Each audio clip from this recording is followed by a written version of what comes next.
निद्रा समाधि स्थिति, निद्रा समाधि है।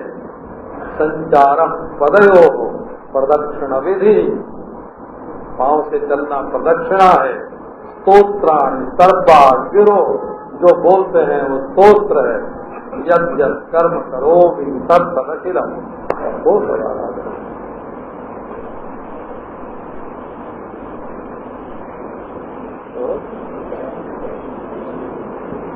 ये तो सब आत्मज्ञान के सामने सब फीके हैं। वो ये धरती के धूल कण सब के सब, ये पानी के फुहारे हैं कुछ, ये आग के चिंगारी हैं, ये हवा के झोंके हैं, ये आकाश के सिरमरे हैं। न कर्ता सी न भोक्ता सी,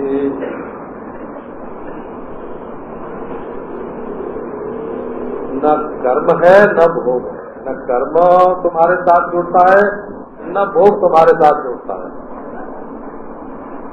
तो हो रहा है, मालूम पड़ रहा है, हो रहा है, ये सांख्य है। और मालूम पड़ रहा है, ये वेदांत है। बोला मुक्त बात नहीं, तुम्हारे भी तो मनोगत या शरीरगत कोई बंधन नहीं है। तुम्हें मुक्त होना नहीं है, तुम मुक्त हो। और अच्छा अच्छा महाराज, इतने दिन तक तो हम बंद रहे, अब मुक्त हो रहे हैं। ना बेटा, पहले भी तुम मुक्त ही थे, अब भी तुम मुक्त ही हो, आगे तुम मुक्त ही रहोगे। मुक्त एवासी सर्वदा। ज्ञान न होने पर भी आत्मा मुक्त ही है। ज्ञान होने से आत्मा मुक्त होता नहीं है। आत्मा मुक्त है, ये ज्ञान होता है, माने मैं बद्ध हूँ, ये अज्ञान दूर होता है। आगे भी मुक्त है। मुक्त एवासी सर्वदा, सर्वदा माने यही।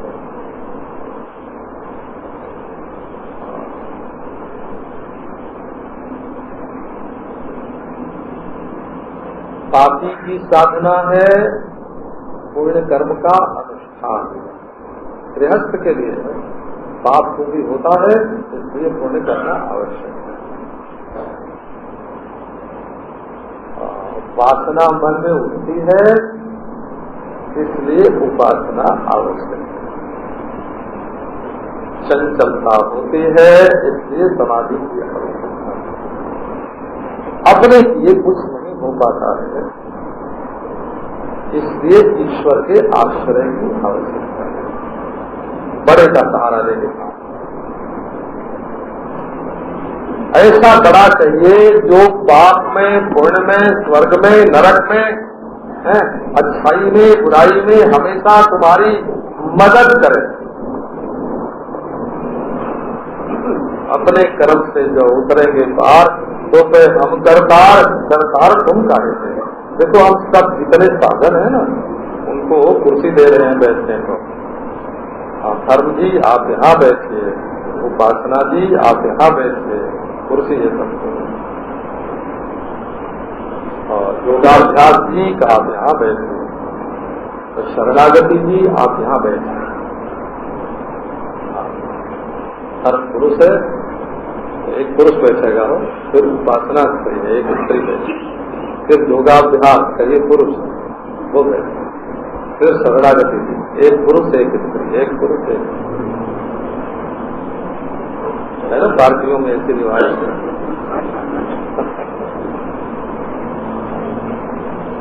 ये तो पार्टी है, वो जैसी जरूरत वैसा। और सच्चाई क्या है, वो तो है तो सच्चाई, परंतु वो ज्ञान के बिना मालूम नहीं पड़ेगी। मुक्त हो परंतु मान बनना है। मुक्त हो लेकिन मान के बंधन।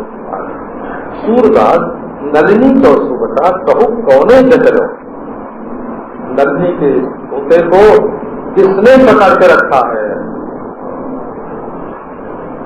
तुमने अपने आप को स्वयं बधा हुआ मान लिया। तुम तो है अच्छा, तब महाराज मैं हूँ क्या?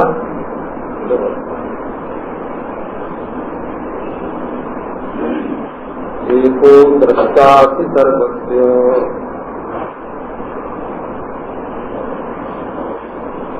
मुक्तप्रायोऽसि सर्वदा अयमेव हि ते बन्धः द्रष्टारं पश्यतीतरम्। सीताराम आदेश।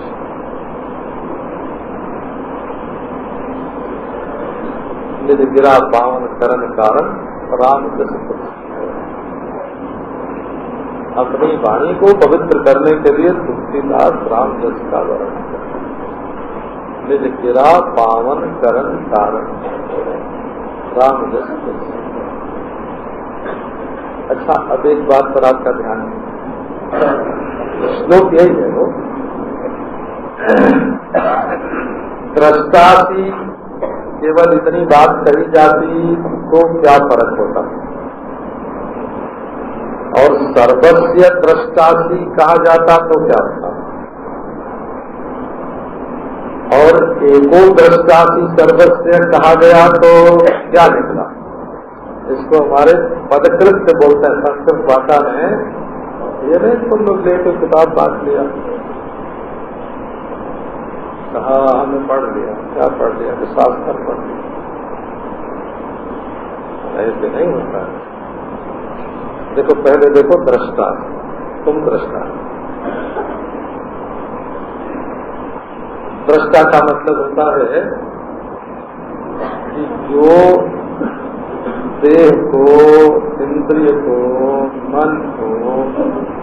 मन की चंचलताओं को, जागृत को, स्वप्न को, सुषुप्ति को, समाधि को देखने वाला ज्ञान मात्र है। तो योगी लोग कहते हैं कि जब वृत्ति का विरोध होता है तब तो दृष्टा अपने स्वरूप में स्थित रहता है, और जब वृत्तियों में चंचलता होती है तब वो वृत्तियों के साथ चल जाता है। तब दुनिया का ज्ञान होगा तो उसका नाम ज्ञाता, भोग भोगेगा तो उसका नाम भोक्ता, और कर्म करेगा तो उसका नाम कर्ता। अपने को पापी समझेगा तो उसका नाम पापी, अपने को पुण्यात्मा समझेगा तो पुण्यात्मा। लेकिन जब वृत्तियों का निरोध होता है, जहाँ न कर्म है, न भोग है, न वृत्तियां हैं,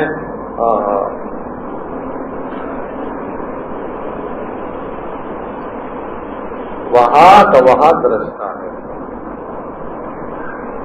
तो ये हमारे बाबू लोग जो है ना सुन के आते हैं कहीं से, कहाँ से सुन के आए हैं, नाम लिखो, नाम लेके बोले अमुक का व्याख्यान सुन के आए हैं, और एक और पूछना है।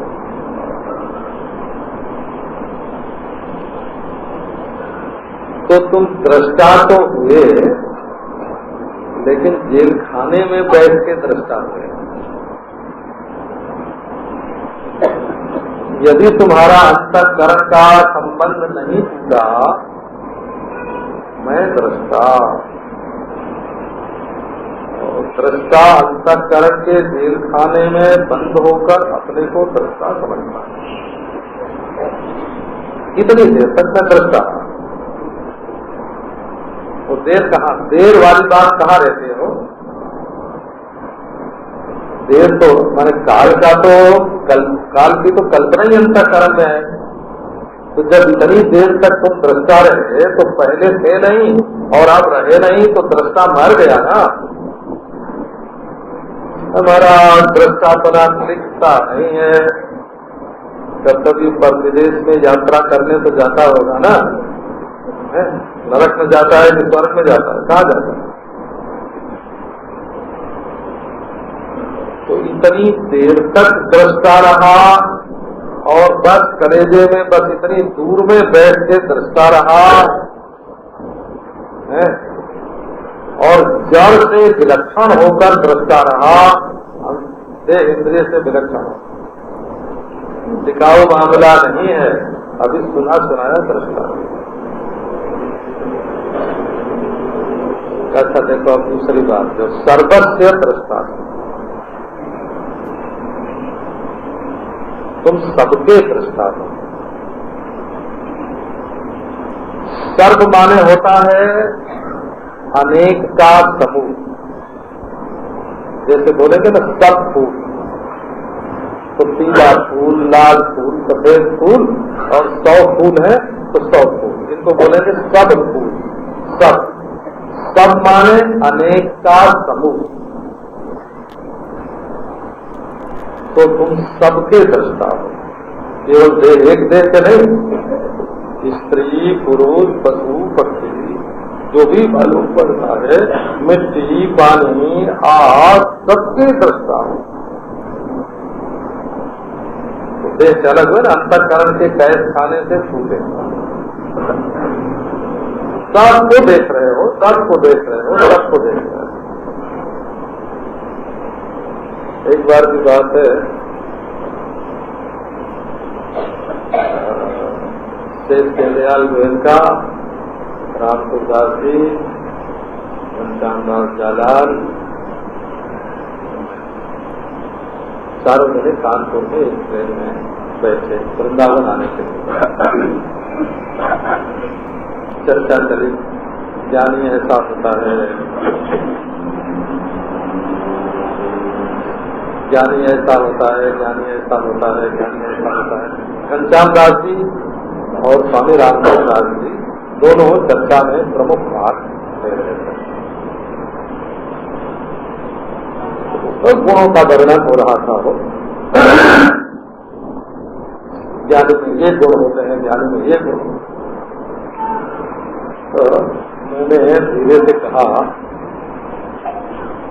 कि अभी ज्ञानी का संबंध अंतःकरण से छूटा है।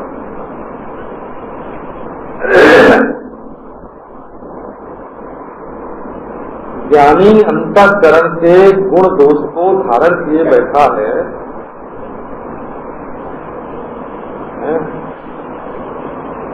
तो ये अपने को ब्रह्म जानता है कि जीव जानता है?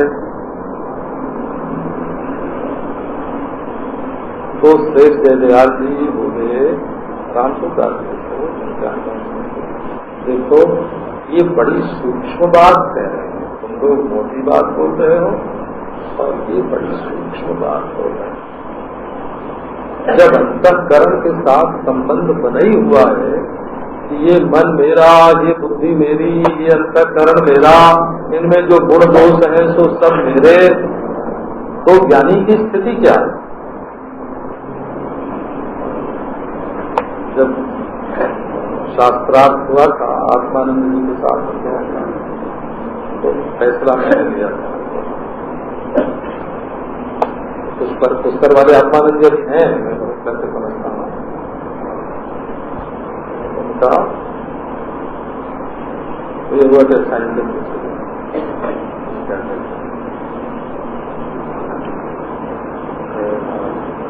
वो है, चिट्ठी अभी है। आपको क्या सुना रहे हैं?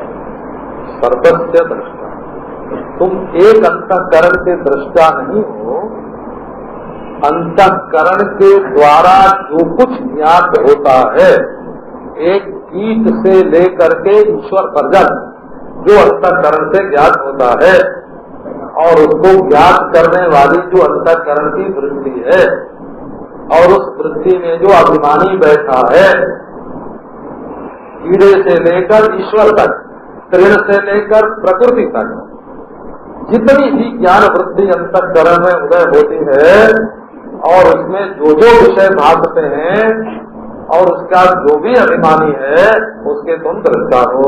एक दृष्टा ही सर्वस्व हो। अब लो, अब दूसरी बात है, एका क्यों कहा? इसको पदकृत्य बोलते हैं। ये संस्कृत श्लोकों की व्याख्या का ढंग है। आप अपने मन से इसको नहीं पढ़ोगे तो ध्यान नहीं जाएगा। तो एक क्यों? तो बोले भाई योग और सांख्य में तो दृष्टा अनेक माने जाते हैं। दृष्टा सबका दृष्टा होता है, ये तो मानते हैं कि वो सर्व का दृष्टा है। प्रकृति प्राकृत सर्व का दृष्टा है, सर्व का दृष्टा तो है, परंतु अलग अलग अंतःकरण के संबंध से दृष्टा भी अलग अलग होते हैं। बोला अनेक दृष्टा होते हैं, तो उस अनेकता का दृष्टा कौन है?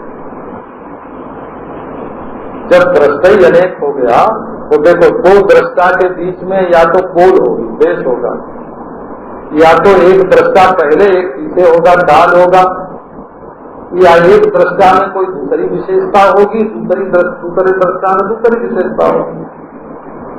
हाँ, एक मरता होगा तो दूसरा पैदा होगा, एक के बाद दूसरा होगा, एक जगह वो होगा, दूसरी जगह वो होगा, एक रूप उसका होगा, दूसरा रूप उसका होगा।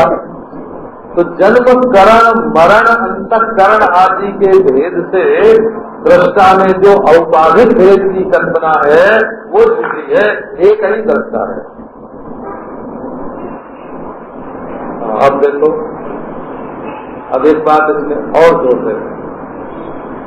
जब तुम हो दृष्टा और एक दृष्टा हो और सबके दृष्टा हो,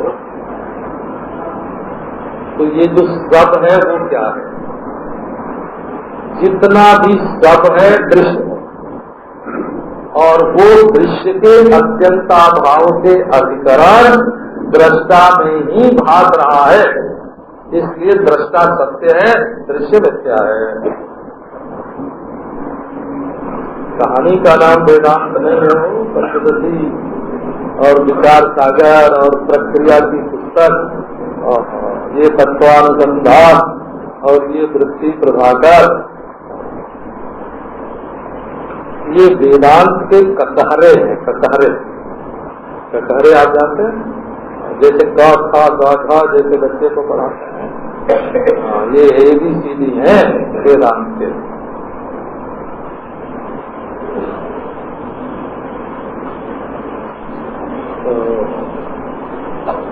तो एक हो तुम, एक हो माने अद्वितीय हो,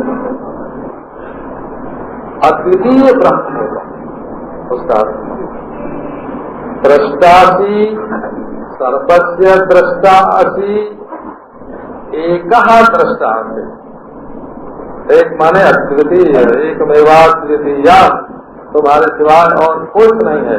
अलग अलग अंतःकरण में शरीर में बैठ के अलग अलग दृष्टा नहीं हुआ करते, अंतःकरण होते हैं अलग अलग और दृष्टा होता है एक, और उस दृष्टा रूप अधिष्ठान में ये सर्व रूप जो दृश्य है ये मिथ्या होता है।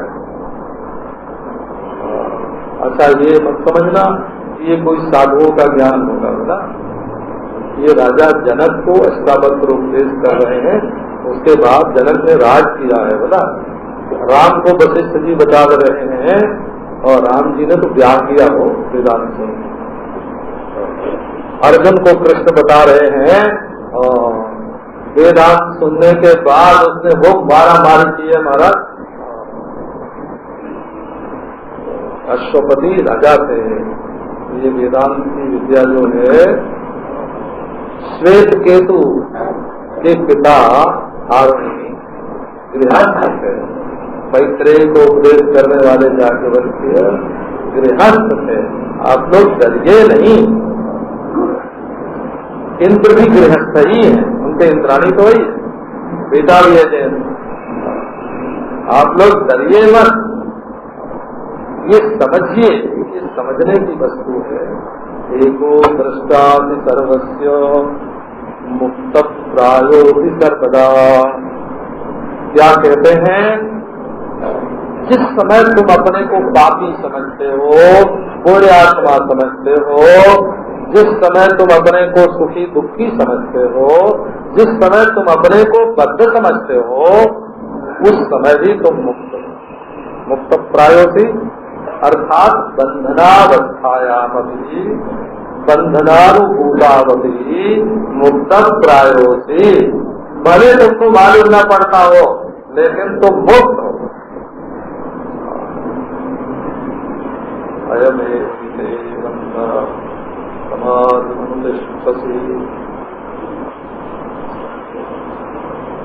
ये अलग है, ये दूसरा श्लोक है वो अयमेवहिते बंधो समाधिमंतिष्ठति। आगे अयमेवहिते बंधो द्रष्टारम पश्यसि परम।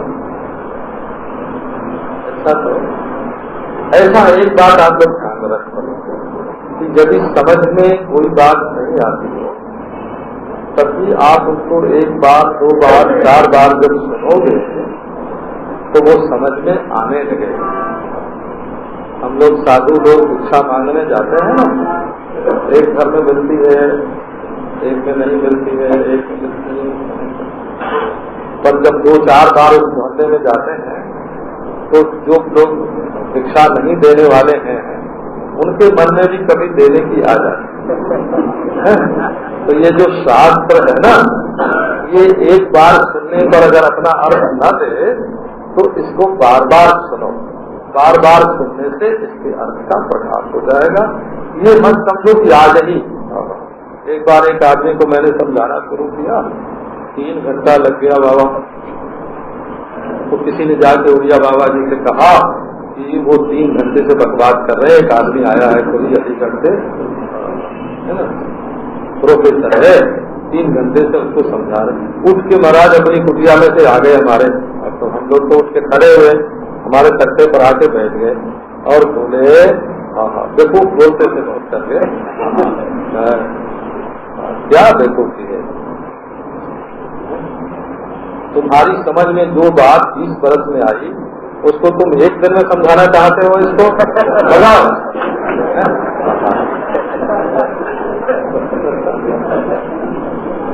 तो भाई मेरे समझ में नहीं आ रहे हैं, तब भी सुनना चाहिए। सुनने से ये बात समझ में आ जाएगी।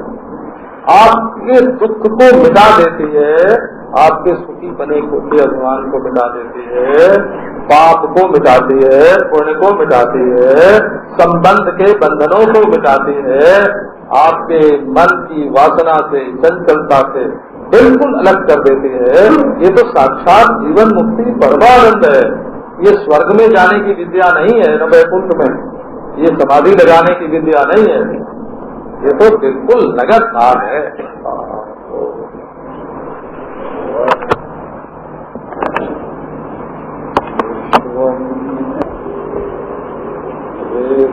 ब्रह्मांड फलक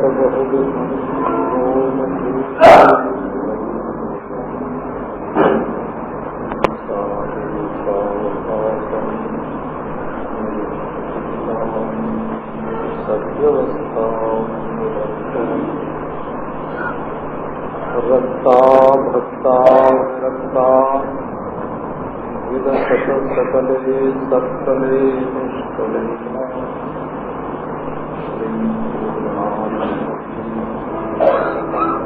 वयमुत्तला उत्तलम्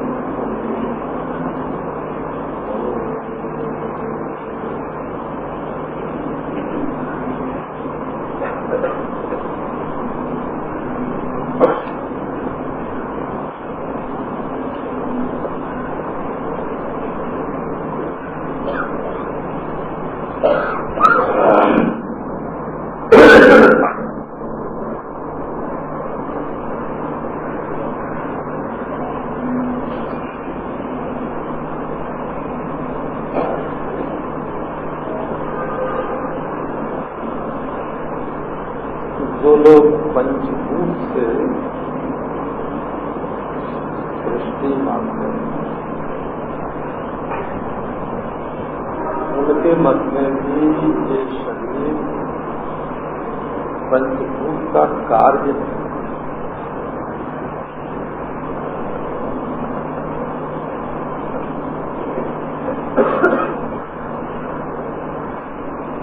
जैसे 4 बार है,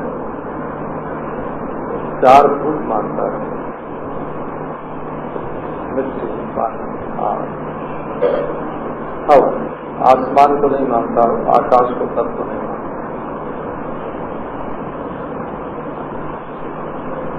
बोले आकाश प्रत्यक्ष नहीं है, इन चार भूतों के आधार के रूप में अनुमित है। आकाश का अनुमान होता है प्रत्यक्ष, इसलिए आकाश तत्व नहीं है।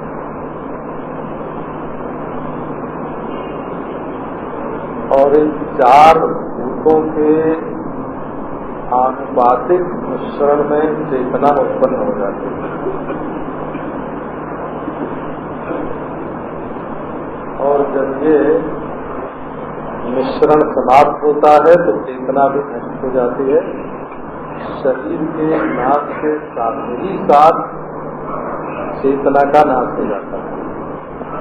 न शरीर से पहले चेतना है न बाद में, ऐसा चार बार था।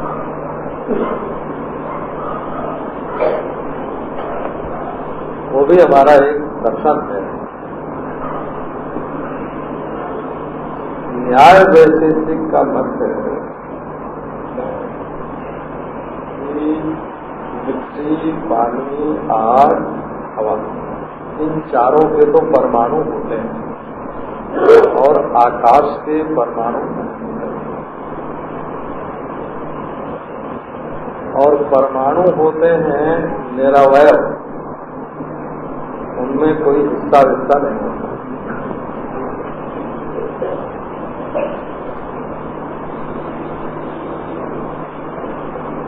उन्हीं के संयोग से, ये संयोग से हो, उत्पत्ति इसको नहीं बोल सकते। चार भूत, और चार भूतों के बीच में ही, आकाश में ही ये शरीर है, वायु में ही ये शरीर है, तेजस में ही ये शरीर है, रस में ही ये शरीर है, पृथ्वी में ही ये शरीर है। तो जैसे कोई सोना हो और उसमें हाथ पांव आंख बना दिए जाए तो वो सोने से अलग नहीं होते हैं, ऐसे ये हमारा शरीर जो है ये निरवय परमाणुओं में कल्पित संयोग से बना हुआ है। भला ये वेदांत है।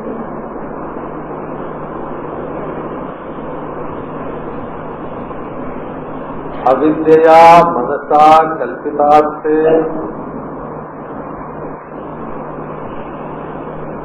जब एक एक परमाणु अवयवहीन है तो उनका संयोग कैसे होगा और उनके संयोग से किसी सावयव वस्तु की उत्पत्ति कैसे होगी। तो प्रत्येक वस्तु अपने प्रागभाव में से ही उत्पन्न होती है। इसलिए न्याय वैशेषिक मत में भी ये शरीर कोई तत्व नहीं है, तत्व तो परमाणु है।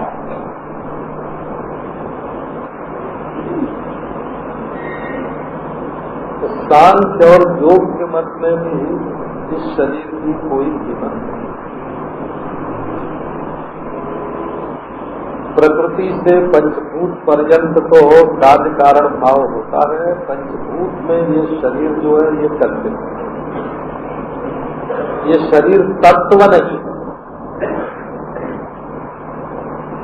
न न्याय वैशेषिक में ये शरीर तत्व है, न सांख्य योग में ये शरीर तत्व है, और पूर्व मीमांसा में तो ये शरीर कार्मिक है, कर्म जन्य। तो कर्म से धातु की उत्पत्ति नहीं है, इसलिए भी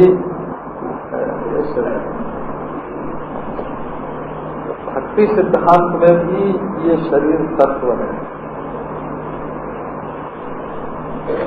भगवत संकल्प से ही ये संपूर्ण विश्व सृष्टि उत्पन्न होती है, भगवान में रहती है, भगवान में लीन होती है। भगवान के संकल्प के सिवाय न ये विश्व ब्रह्मांड है और न ये शरीर। शैव मत में भी ये शरीर तत्व नहीं है, ये पूर्ण अहंता का विमर्श मूलक समुल्लास है। अपनी पूर्ण अंत ही अपनी मौज से कभी ज्ञानी अज्ञानी, कभी मुर्दा कभी जिंदा, कभी आना कभी जाना, ये पूर्ण अपनी ही पूर्ण अहंता विश्व के रूप में है।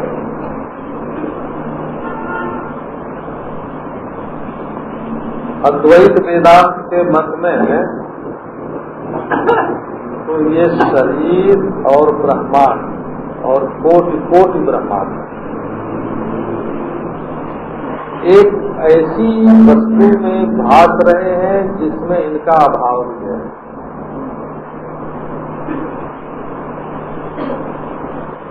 तो कोई भी चीज यदि उसी जगह भासती हो जहां उसका अभाव है, जैसे सांप ऐसी जगह पर मालूम पड़े जहां वो नहीं है, तो जहां वो नहीं है वहां जो मालूम पड़ने वाला सांप है वो भी नहीं। ये कायदे की बात होती है। वो जो चीज जहां न हो वही मालूम पड़े, अपने अभाव के अधिकरण में, अपने अत्यंताभाव के अधिष्ठान में यदि कोई वस्तु मालूम पड़े तो वो मिथ्या होती है। तो जिस अनंत चेतन में ये जड़ मालूम पड़ रहा है उस चेतन में ये नहीं है। जिस अनंत सत्य में ये नाम रूप मालूम पड़ रहा है उसमें ये नहीं है। और जिस परमार्थ में ये अर्थभेद मालूम पड़ रहा है उसमें ये नहीं है। जिस अनंतता में ये शांतता मालूम पड़ रही है उसमें ये नहीं। अब आत्मा नहीं है ये अनुभव कभी नहीं हो सकता। आत्मा जड़ है ये अनुभव भी कभी नहीं हो सकता। ये आपके ध्यान में आना चाहिए। यदि आत्मा नहीं है ऐसा अनुभव होगा तो अनुभव किसको होगा? अनुभव रूप आत्मा को ही होगा। इसलिए नहीं है आत्मा ये अनुभव गलत है, और आत्मा जड़ है का ये अनुभव भी गलत है, क्योंकि जड़ता किसको मालूम पड़ती है?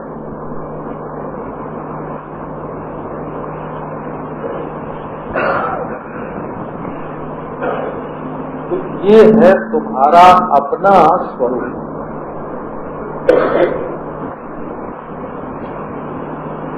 तुम पाप के भी दृष्टा हो, पुण्य के भी, ये कल्पित है। पाप पुण्य कल्पित है, उनके तुम दृष्टा हो। राग द्वेष कल्पित है, उनके तुम दृष्टा हो। न तुम किसी के प्रेमी हो न तुम्हारा कोई प्रेमी हो।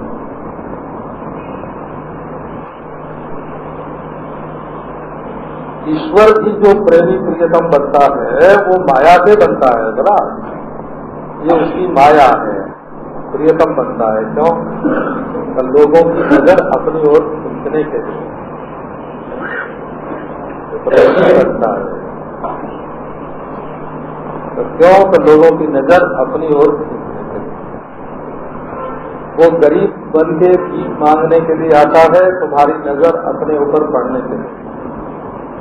और वो धनी बन के दाता बनता है, तुम्हारी नजर उसकी ओर। कृपा भी माया, कृपालुता भी माया है, कृपा पात्रता भी माया है। प्रेमी पना भी माया है, प्रियतम पना भी माया है। इसका उपयोग भर किया जा सकता है।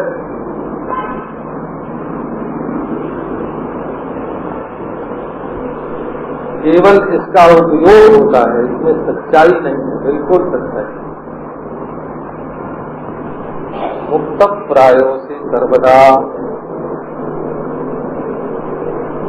पहले तो तुम एक हो, देखो दूसरी तरफ से देखो। पहले तो तुम एक हो।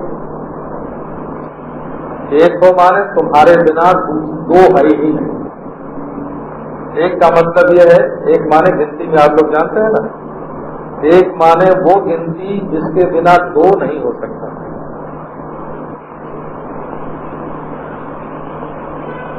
एक एक दो। यदि एक ही नहीं होगा तो दो कहां से होगा? एक माने जिसके बिना 2 की, 3 की, 4 की, किसी भी गिनती की सिद्धि नहीं हो सकती। एति अन्वेति द्वितीयादिषु द्वित्रादिषु 2-3 में जो रहता है, जिसके बिना 2-3 हो ही नहीं सकते, उसका नाम है एक। एति किसी एक का। पहली बात तो है कि तुम एक।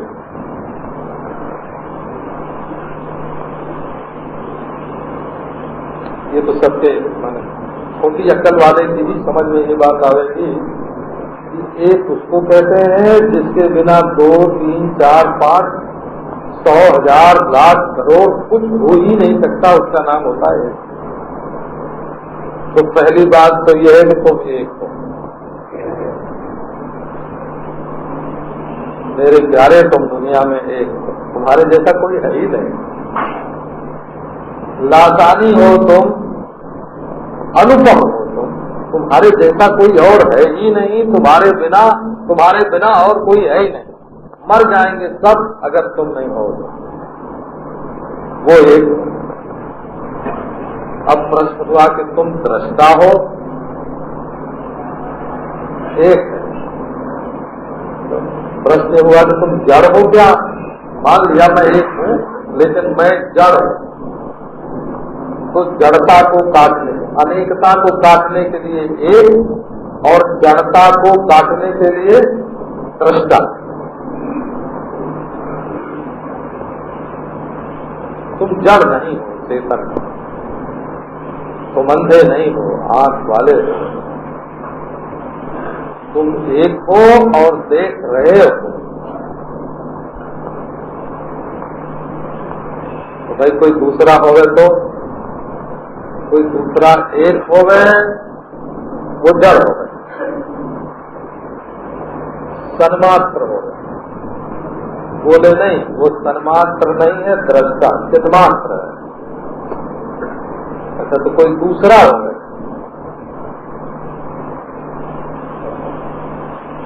तो दूसरा नहीं, अस्थि माने तुम। अस्थि क्रियापद जो है ना, वो कर्ता को सर्वम बनाता है। क्रियापद जो है वो कर्ता का आक्षेप करता है। तुम अब देखो, एक है माने उसके बिना न 2 है, न 3 है, न 4 है। एक माने करोड़ का बाप, लाख का बाप, 1000 का बाप, 100 का बाप, 10 का बाप, 3-2 का बाप, वो एक। तो बोले एक जड़ का नहीं, चेतन दृष्टा, कोई और का नहीं। तो अति 3 बात कही गई हो, एक, दृष्टा, अति। अच्छा, तो थोड़े से दृष्टा? बोले नहीं, सर्वस्व, सबके दृष्टा। अब बताओ सब माने कहा? कीड़ा से लेकर ईश्वर तक, और एक तृण से लेकर प्रकृति तक, सबके तुम दृष्टा हो।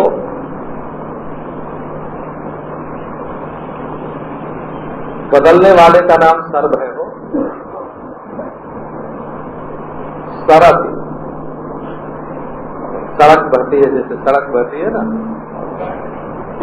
कितनी मोटर, कितने टांगा, कितने रिक्शे, कितने आदमी, कितने पशु पक्षी, ये सरकने वाली दुनिया, इसके तुम दृष्टा हो। अच्छा भाई, जब जागते होंगे तब दृष्टा होंगे, और सोते होंगे तो दृष्टा नहीं होंगे। विक्षेप में दृष्टा होंगे, समाधि में दृष्टा नहीं होंगे। समाधि में दृष्टा होंगे, विक्षेप में दृष्टा नहीं होंगे। सृष्टि में दृष्टा होंगे, प्रलय में दृष्टा नहीं होंगे। तो सर्वदा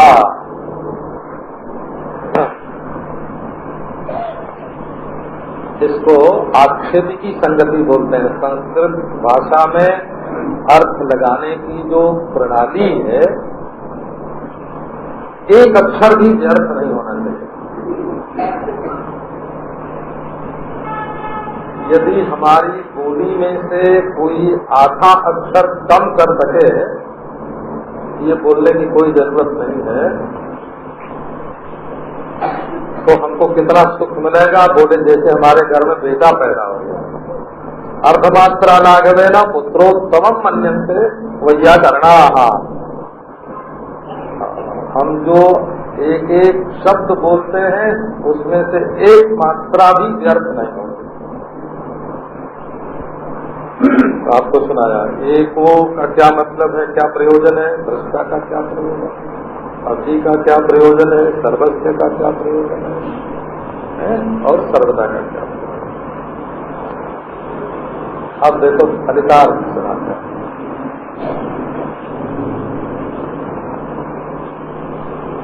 गुरु के पास जो 48 बरस पढ़ना पड़ता है, 48 बरस हो,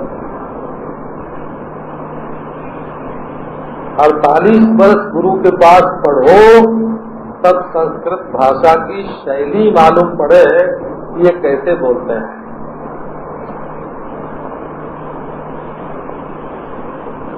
इसी से खुद पढ़ने की कोशिश न करके दूसरे पढ़े हुए से उसको जानना पड़े। अयमेव हि ते बन्धः द्रष्टारं पश्यति तरम्।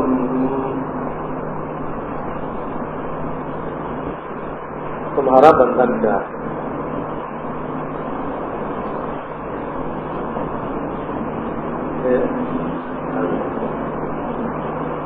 शास्त्र में ऐसे बताया कि ब्राह्मण हो और 1 बरस सेवा करे तो 1 बरस में पता लग जाएगा कि उसमें कितना काम है, क्रोध है, लोभ है, मोह है, इसका 1 बरस में पता लग जाएगा। ब्राह्मण 1 बरस से ज्यादा छिपा नहीं सकते, और क्षत्रिय हो तो 2 बरस छिपा सकता। ऐसे धर्मशास्त्र में लिखा है। वो अपने दिल की बात, अपना काम, क्रोध आवेगा तब भी उसको छिपा लेगा, काम आवेगा तब भी छिपा लेगा, लोभ आवेगा तब भी छिपा लेगा। और वैश्य हो तो 3 बरस छिपा सकता है बोला। हाँ, बाणिया सबसे ज्यादा कपटी होता है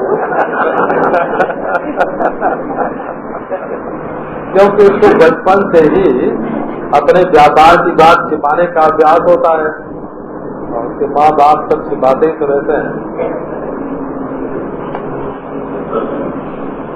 तो कोई असली मंत्र बताना हो तो ब्राह्मण को तो 1 बरस में बता दे, और क्षत्रिय को 2 बरस में बता दे, और वैश्य को 3 बरस में बता दे। ऐसा धर्मशास्त्र विधान है वो धर्मशास्त्र। हम धर्मशास्त्र के अर्थार्थी हैं, है ना।